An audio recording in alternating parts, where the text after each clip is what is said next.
Salt water surrounded them for months, and still they survived. That single fact should stop you cold. Wooden ships, endless oceans, no engines, no plastic bottles, no modern filters. And yet sailors crossed entire seas without dying of thirst. Not because they were lucky, because they knew something most people today have completely forgotten.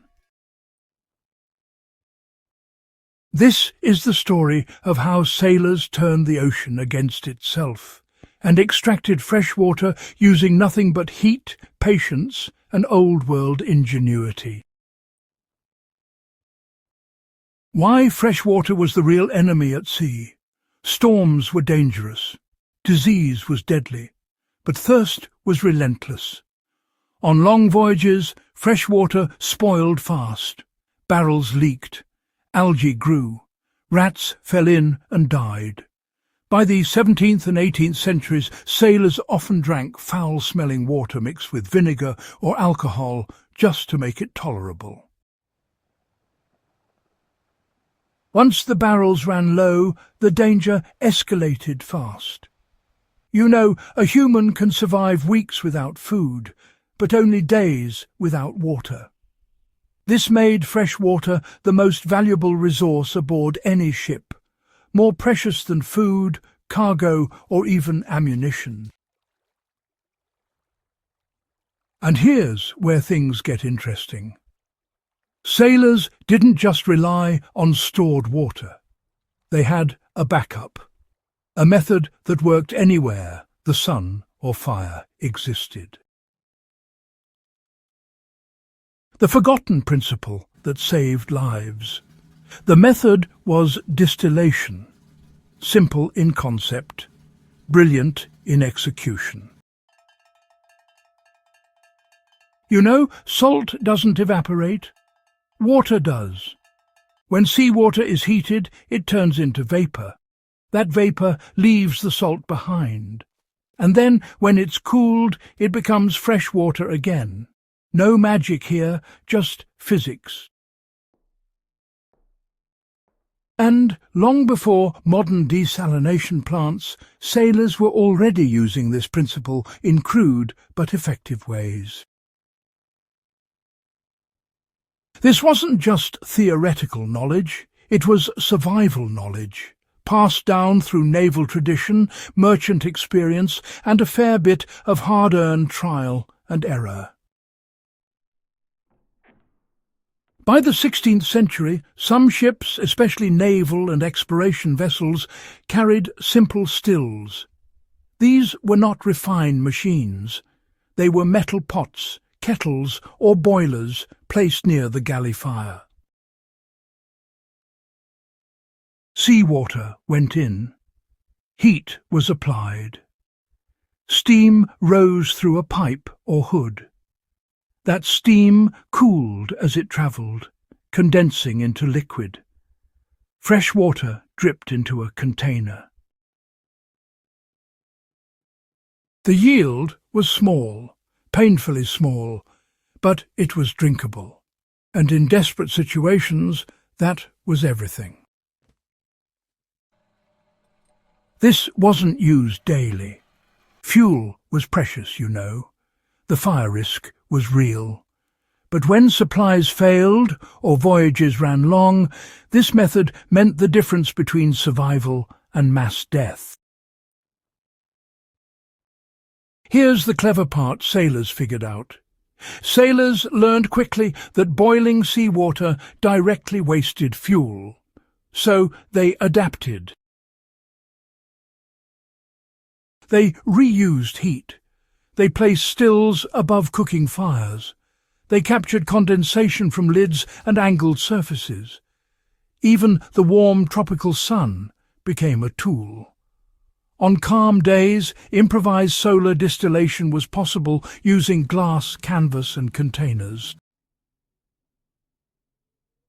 This wasn't written in manuals. It was learned through necessity.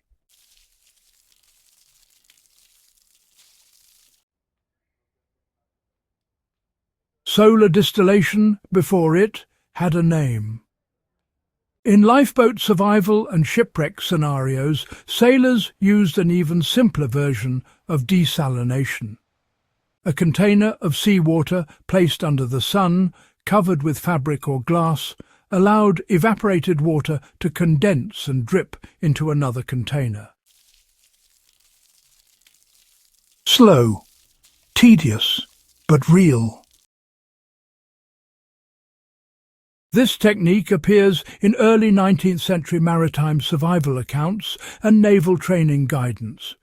It required no fire, no metal, just understanding how water behaves under heat. The sun did the work.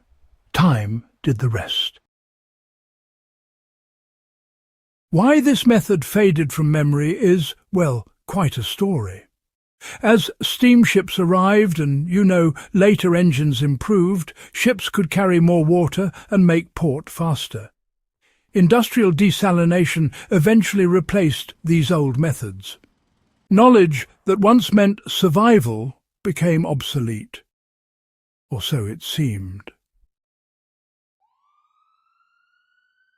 But, you see, something was lost. These techniques weren't about efficiency. They were about resilience, about doing more with less, about surviving when plans failed. And sailors knew something modern people often forget. Redundancy saves lives. The limits sailors fully understood. This method was not a miracle, not by any means. Distillation required energy, fuel or sunlight, you see. It produced only small quantities.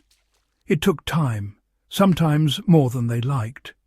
Sailors knew they couldn't rely on it alone for large crews. But, they also knew it bought time. Just enough water to prevent dehydration. Enough to keep men functional, at least for a while. Enough to reach land or wait out rescue. That's how survival actually works. Not with dramatic rescues, but with slow, careful endurance. Why sailors trusted this over drinking seawater? Drinking seawater is, well, a death sentence. Sailors learned this the hard way long before science explained it. Salt overloads the kidneys. It accelerates dehydration. It destroys the body from the inside. Distilled water, even in small amounts, prevented that spiral. It stabilized people. It gave hope. And hope matters more than people admit. During those long naval blockades, isolated expeditions and shipwrecks, improvised desalination really kept people alive. Accounts from the age of sail, describe crews surviving for weeks longer than anyone expected, simply because they understood evaporation and condensation. This wasn't luck.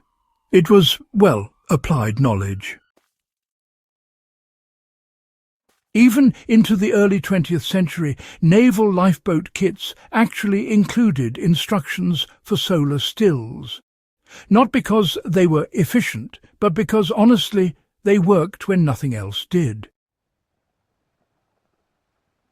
The deeper lesson sailors left behind, well, it's not just about water.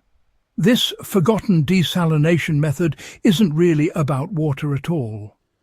It's about mindset. Sailors didn't see the ocean as useless just because it was salty. They saw potential, locked behind a process. They didn't need advanced tools.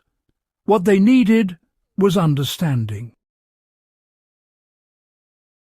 Heat separates, time purifies, and patience, well, patience rewards. That mindset built empires, crossed oceans, and saved lives.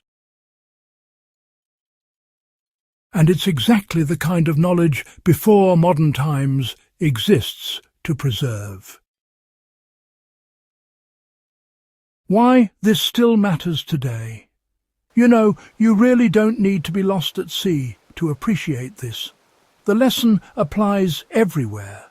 Survival isn't about gadgets. It's about knowing principles that don't expire.